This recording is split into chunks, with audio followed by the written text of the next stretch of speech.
Venkat MLC Venkat గారు మాట్లాడు. Let us finish with XF. అందరూ ఒక ఎమ్మెల్యే ఒక ఎమ్మెల్సీ మాట్లాడండి, because I think we should give chance to the corporators.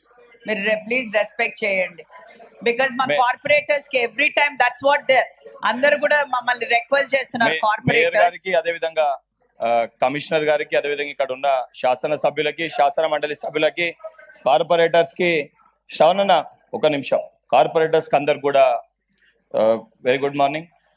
Madam, ఏదైతే జనరల్ గా వాట్ ఐ నోటీస్డ్ మేయర్ గారు, ఏదైతే ఇది డీలిమిటేషన్ సంబంధించి భవిష్యత్తుని దృష్టిలో పెట్టుకొని హైదరాబాద్ ఇమేజ్ పెంచనీకి ఏదైతే ప్రభుత్వం తీసుకున్న ఒక నిర్ణయానికి సంపూర్ణంగా మద్దతు ప్రకటిస్తున్నాం మేడం.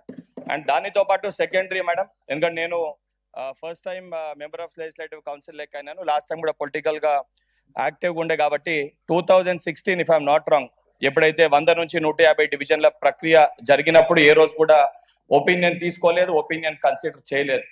అండ్ జనరల్ గా కూడా వివేకానంద ఎప్పుడైతే జనరల్ గా కూడా ఒపీనియన్ తీసుకోవడము, జనరల్ గా ఏ టోపోగ్రఫికల్ డీలిమిటేషన్ అయినా కూడా ఆఫీసర్స్ చేసిన తర్వాత పబ్లిక్ ఒపీనియన్, ఏదైతే పబ్లిక్ రిప్రజెంటేటివ్ ఒపీనియన్ అనేది తీసుకొని దానిపైన మళ్ళీ వర్కౌట్ చేసి జనరల్ గా ఫైనల్ అవుట్కమ్ అనేది వస్తుంది.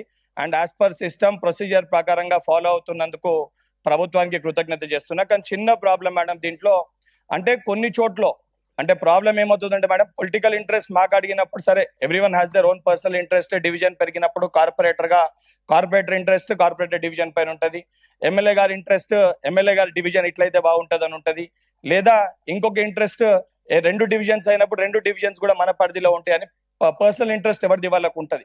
అట్ ద సేమ్ టైం అక్కడ ఉన్న సమస్యలు ఏ రకంగా చేస్తే బాగుంటది, ప్రజలకు ఏ రకంగా కన్వీనియంట్ ఉంటది కూడా ప్రజాప్రతినిధులకే తెలుస్తుంది.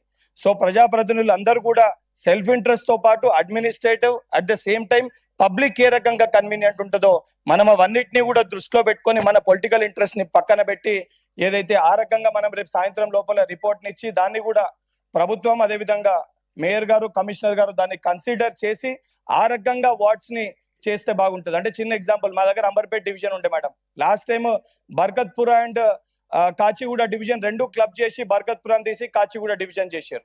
ఈసారి అదే బర్కత్పురాన్ని మళ్ళీ చేసే అవకాశం ఉంటుంది, అంటే పెంచుతున్నప్పుడు. కానీ తులసీనగర్ అని చెప్పి గోల్నాకాలో కొన్ని స్లమ్స్ ని తీసుకొని వచ్చి, కొన్ని కాలనీస్ ని తీసుకొని వచ్చి ఏదైతే దాంట్లో కలపడం జరిగింది. సో ఇటువంటి చిన్న చిన్న మిస్టేక్స్ కొన్ని జరిగినాయి.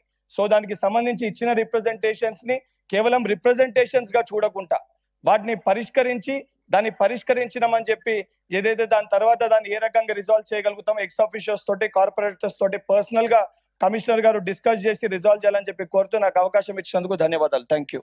శ్రవణ్ గారు